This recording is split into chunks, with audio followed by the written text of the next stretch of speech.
Buenos días con todos. Vamos a pasar al tema de patología anorrectal. Es un tema preguntado, es un tema corto que no tiene muchas complicaciones. Anatomía quirúrgica. Recordemos otra vez la irrigación y el drenaje venoso del recto. ¿Ok? Cuando nosotros estudiamos recto siempre lo estudiamos por tercios. Tercio superior, tercio medio y tercio inferior. La irrigación del tercio superior del recto es dada por la rectal superior, que es una prolongación directa de la vena mesentérica inferior. El recto medio se irriga por la arteria rectal media, que es una rama directa de la ilíaca interna, o también llamada hipogástrica. El recto inferior se irriga por una arteria rectal inferior, que es rama de la arteria pudenda interna. Y la arteria pudenda interna a su vez es rama de la ilíaca interna o hipogástrica. ¿Okay? El drenaje venoso del recto tiene también una característica especial.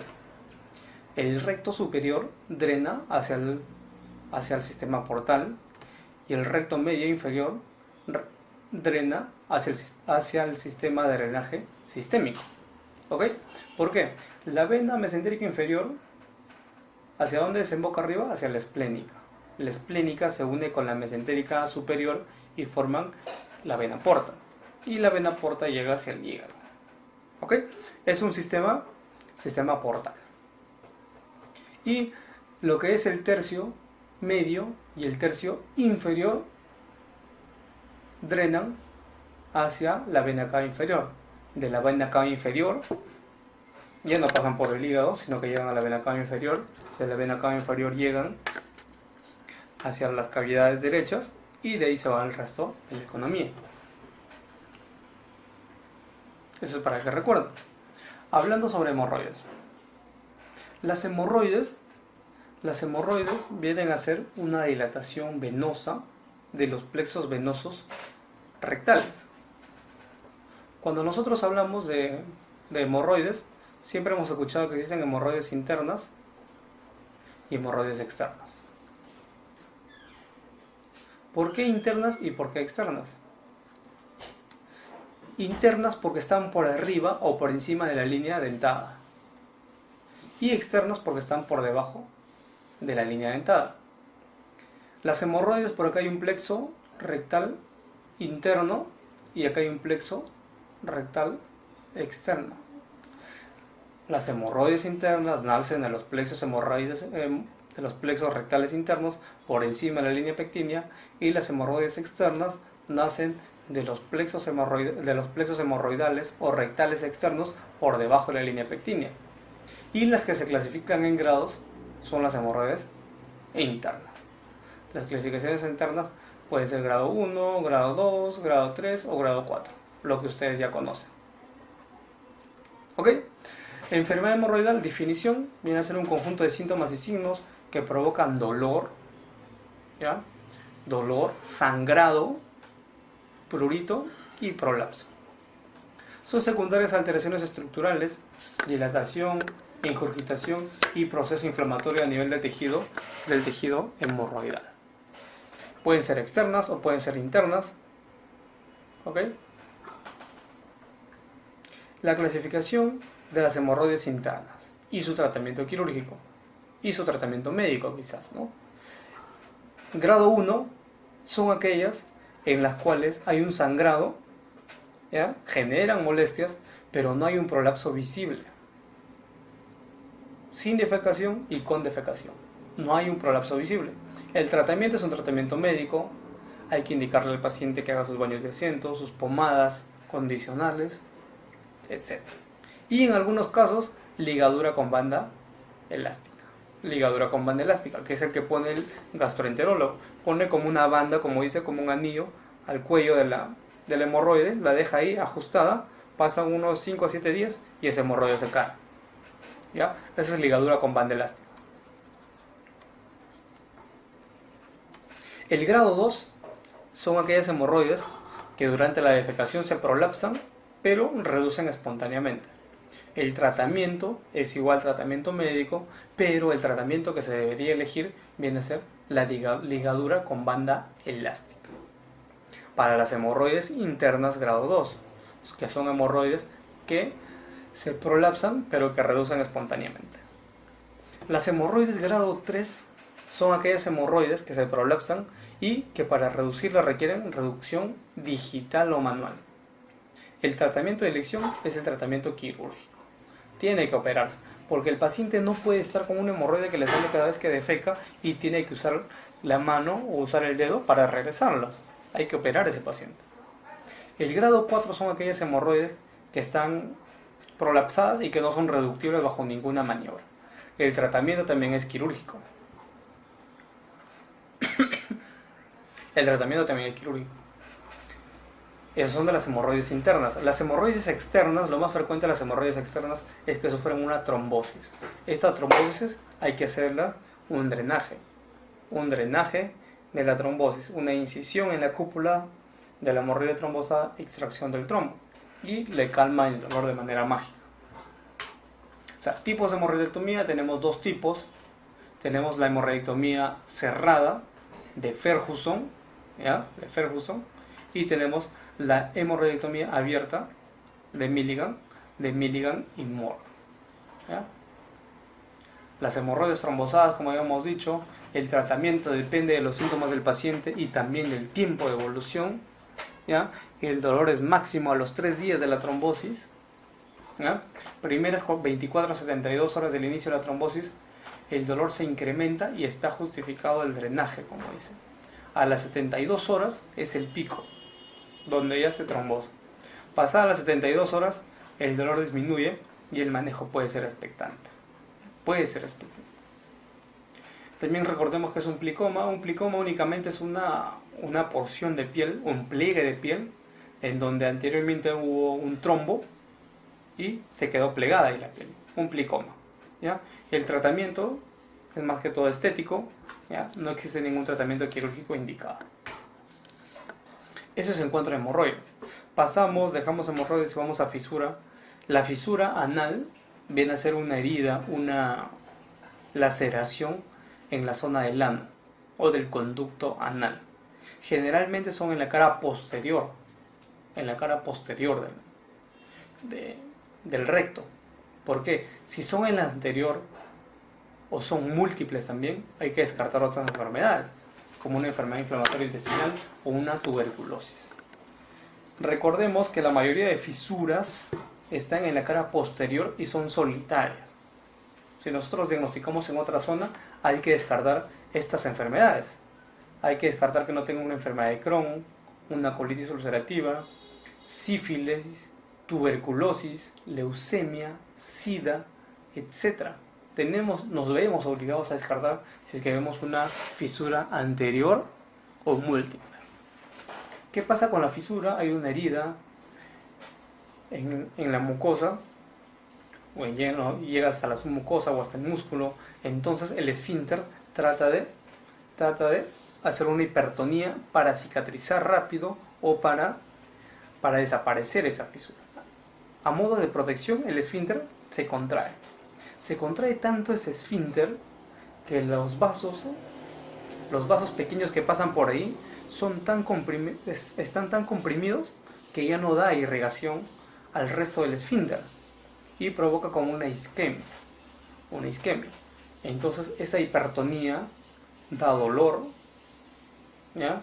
Ese dolor que es explicado por la hipertonía hace que los vasos sanguíneos estén tan comprimidos y por tanto hay una isquemia, y como hay una isquemia, esa cicatriz que hay no puede mejorar. En un ambiente isquémico, en un ambiente en el cual llega poca irrigación a una herida, esa herida no va a mejorar y entonces empieza un círculo vicioso, ¿no? Herida, hipertonía, isquemia, herida, hipertonía, isquemia, herida, hipertonía, isquemia, herida. Entonces hay que romper un componente de esos. Lo que hay que romper básicamente es la hipertonía. ¿Por qué? Porque es el causante del dolor y porque es el causante de la isquemia y de la no secretización. Entonces lo que hay que hacer es una esfinterotomía lateral interna. El famoso ELI, ¿no? Esfinterotomía lateral interna. Nosotros tenemos un esfínter un esfínter anal, externo e interno. Al que vamos a abordar es al interno. Y le vamos a hacer un corte, una tomía. Y hay que hacerlo en un lado lateral. A eso se llama una esfinterotomía lateral interna. ¿Ya? Esfinterotomía lateral interna. Pasamos a otro tema. Son temas pequeños, pero bastante preguntados. Pasamos a la fístula. La fístula se define como una comunicación anormal entre dos epitelios. En este caso, los epitelios que se comunican viene a ser la porción cutánea y la porción del tubo digestivo, que puede ser recto o puede ser ano. ¿Ya? Existe una clasificación de fístulas que se llama la clasificación de Parkes, en el cual él divide las fístulas simples y fístulas complejas. Las fístulas simples son aquellas que son superficiales, que son las más comunes, que nosotros conocemos, las interesfinterianas o las transesfinterianas bajas. Nunca se olviden, esas son las fístulas simples. Las superficiales, las interesfinterianas y las transesfinterianas bajas. Las fístulas complejas son las transesfinterianas altas, como esta, por ejemplo. La E es una fístula transesfinteriana alta. Ok, alta. Acá tenemos supraesfinteriana. También tenemos las extraesfinterianas. Extraesfinterianas. Orificio fistuloso interno sobre la línea dentada. También se considera complejas. Y fístulas con múltiples orificios externos de salida. ¿Ok? En cuanto a la clasificación de Parkes, también hay una regla que se llama la regla de Gutzal. La regla de Gutzal dice: las fístulas pueden ser descritas como anteriores y como posteriores. ¿Ok? Las fístulas anteriores son aquellas que tienen un trayecto recto, un trayecto radiado, mientras que las fístulas posteriores son aquellas que describen un trayecto curvo hacia la línea media. ¿Ya? Hacia la línea media. Esa es la regla de Gutzal y predice el trayecto fistuloso. Predice el trayecto fistuloso según la localización.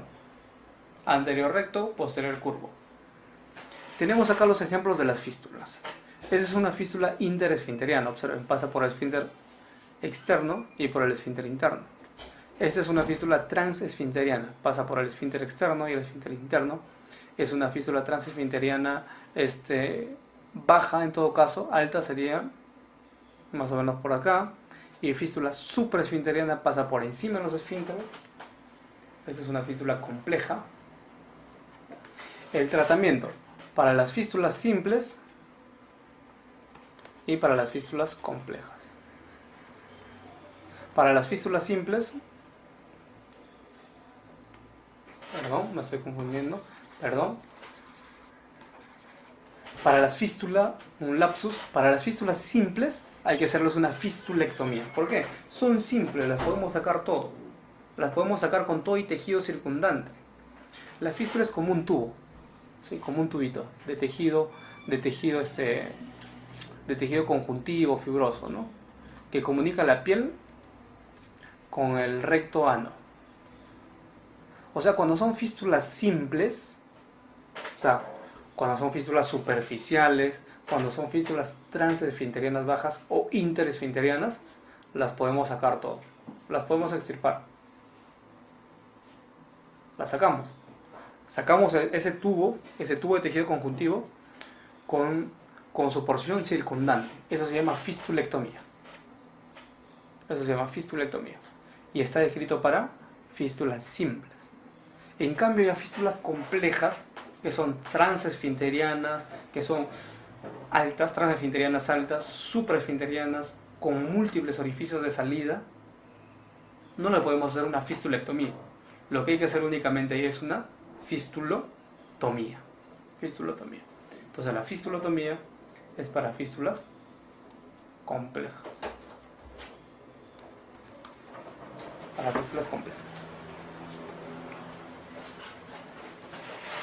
Recuerden que las fístulas son el producto de un absceso perianal, ¿no? Todo absceso busca un drenaje. Si no lo hacemos quirúrgicamente o manualmente los abscesos buscan un drenaje espontáneo y la forma de drenaje de un absceso viene a ser una fístula, y los abscesos, por lo tanto, según la localización en donde estén, van a dar su tipo de fístula, ¿no? Absceso interfinteriano, una fístula interfinteriana; un absceso suprafinteriano, una fístula suprafinteriana, etc., ¿no?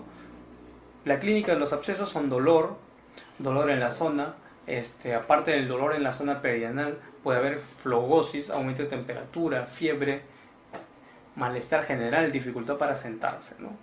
Mientras que el síntoma principal de una fístula es la sensación de humedad constante en la zona perianal. Vamos a verlo en este resumen. La fisura, recuerden, la mayoría está localizada en la cara posterior. Si es margen anterior o múltiples, hay que descartar. Inmunodepresión de cualquier tipo, sífilis, enfermedad inflamatoria intestinal, tuberculosis, etc., ¿no? El síntoma más frecuente es el dolor.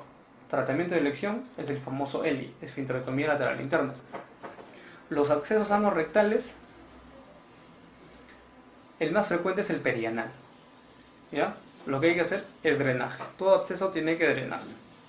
Las fístulas anorrectales, el síntoma más frecuente, como dice acá, es un drenaje anal purulento, una sensación de humedad constante, y el tratamiento es la fistulotomía y cierre por segunda intención. ¿Qué quiere decir? Le sacas la fístula y lo dejas ahí. Dejas que solo cicatrice y cierre por segunda intención. Pasamos a cáncer de recto. El cáncer de recto también tiene su estadio GTNM, que hay que recordarlo, similar a lo que habíamos hablado. El in situ solamente es dentro de la mucosa. El T1 invade la submucosa, el T2 invade la muscular propia y el T3 llega a la serosa y a la subserosa. Y el T4 ya cuando está por fuera de la muscular propia. ¿Ok? Igual tiene su clasificación con ganglios, su clasificación con metástasis. Lo que quiero que recuerden es el estadio del paciente, y que hay que recordar esto. Cuando nosotros tenemos un cáncer de recto, voy a hacer una nueva diapositiva porque es lo que nos interesa. Cuando nosotros tenemos un cáncer de recto,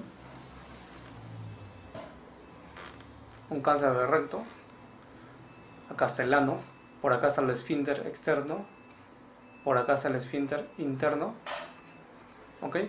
Cáncer de recto lo dividimos en 3 tercios: recto superior, recto medio y recto inferior.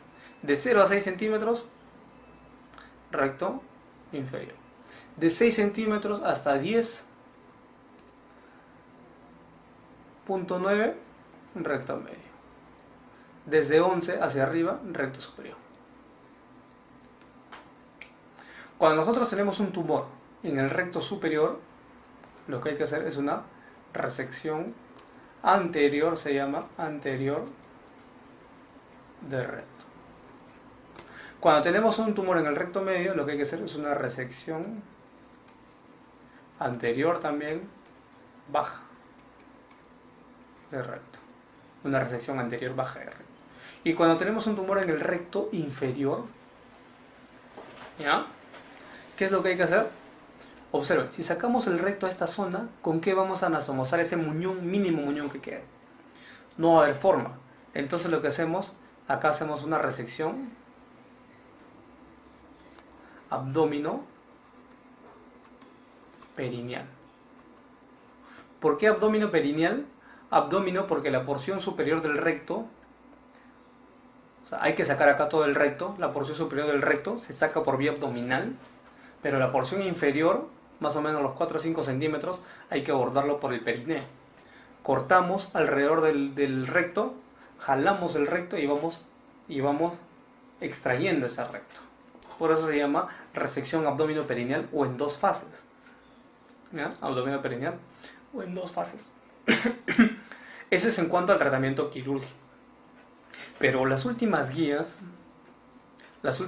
mencionan que el recto medio y el recto inferior antes de operarse tienen que recibir neoadyuvancia.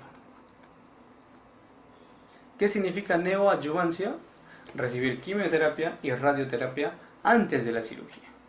Por lo tanto, se nos pregunta, paciente que tiene un diagnóstico de un NM de recto medio, lo primero que hay que hacer es neoadyuvancia. Después de la neoadyuvancia hay que esperar 8 semanas y después de las 8 semanas hay que hacer una resección anterior baja de recto. Si tenemos un NM de recto inferior, ¿qué hacemos? Le damos neoadyuvancia más esperar 8 semanas y luego hacer una resección abdominoperineal. ¿Ya? ¿Qué significa NA? Neoadyuvancia. ¿Neoadyuvancia con qué? Con quimioterapia y radioterapia. ¿Ya? ¿Qué significa neoadyuvancia? Antes de la cirugía. Adyuvancia significa después de la cirugía. Son términos que también lo van a leer cuando lean el apartado de ginecología. ¿Y qué pasa si tenemos un NM de recto superior? Perdón. Un NM de recto superior. ¿Le damos neoadyuvancia y esperamos 8 semanas? No, un NM de recto superior directamente hay que ir a una resección anterior de recto. Ese es el tratamiento actual de un NM de recto. ¿Ok? Recto medio, recto inferior, neoadyuvancia, espera 6 a 8 semanas y hacemos la respectiva cirugía. NM de recto superior, resección anterior de recto. ¿Ok? Entonces, el tratamiento del cáncer de recto bajo, localmente avanzado, ha cambiado en la última década hacia la neoadyuvancia con quimio y radioterapia. ¿Verdad? Pacientes con un tumor de cáncer medio e inferior localmente avanzado, tratados con intención curativa con radioterapia más 5 fluoracilo con leucovorin. ¿Ok? En esta serie la quimio-radioterapia preoperatoria tiene un impacto marcado en el Dow staining patológico. ¿Qué quiere decir? De que el tumor de ser un T4 puede llegar a ser un T2. Por la quimio y la radio disminuye de tamaño y hace de que podemos operarlo con mayor facilidad. Otra cosa que olvidaba y que tienen que tener en cuenta es que cuando resecamos el recto, o sea, una resección baja de recto y una resección abdominoperineal, hay que sacar la grasa que está alrededor del recto. La grasa que está alrededor del recto. Esa grasa que está alrededor del recto se llama mesorrecto. Más extirpación total de mesorrecto. Más extirpación total de mesorrecto. ¿Ok? Tratamiento correcto. ¿Qué es lo que hacemos en el hospital día a día? En el servicio de colon y recto del Hospital Rebagliati son los protocolos que aplicamos y son los protocolos actuales. Son lo que las últimas guías están proponiendo y que es lo que se hace a nivel de todo el mundo. ¿Ok? Otra vez, para recordar únicamente, recto superior, resección anterior de recto, más anastomosis colonal, recto medio, resección anterior baja, menos de 6 centímetros en realidad, acá le ponen 7, pero es menos de 6, amputación abdominoperineal de Miles o cirugía de Miles. ¿Ok? Cáncer de ano, que lo que hay que recordar es una patología poco preguntada, pero ya decíamos al inicio de las charlas, el cáncer más frecuente a nivel de todo tubo digestivo son los adenocarcinomas, excepto en 2 localizaciones, esófago y ano, que son epidermoides. El tratamiento de elección para el cáncer de ano viene a ser la quimioterapia con radioterapia, y si hay recurrencia hay que hacer un abdomino perineal, igual que el recto inferior le podemos hacer un abdomino perineal solamente en aquellos pacientes que tengan recurrencia. Recuerden también que el cáncer de ano se hace más frecuentemente con pacientes homosexuales, varones pasivos y que tengan inmunodepresión de por medio y que tengan el virus del papiloma humano, que es el que se ha demostrado como agente etiológico del cáncer de ano de tipo epidermoide. Muy bien, eso es todo por hoy en cuanto a patología anorrectal.